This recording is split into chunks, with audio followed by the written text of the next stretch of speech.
You searched for how to buy shares of Heartcore Enterprises Inc.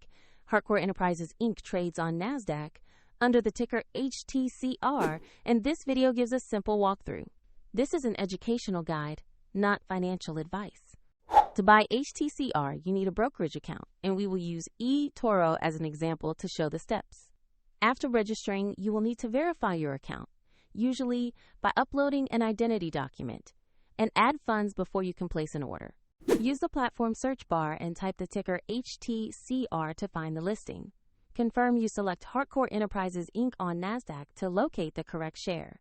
On the stock page, you can read basic company information and view the price chart to understand recent movement. Double-check the company name and NASDAQ ticker to ensure this is the correct asset. Click Invest or Buy, enter the amount you want to purchase, and review the order details carefully before confirming the trade, noting the chosen order type and fees. If the market is closed, your order may be queued for the next session, and if you do not have sufficient funds, the platform will prompt you to add funds before the order can be confirmed. Once executed, your new position will appear in your portfolio where you can monitor it over time. For convenience, the example link to eToro is in the description if you want to follow the same steps.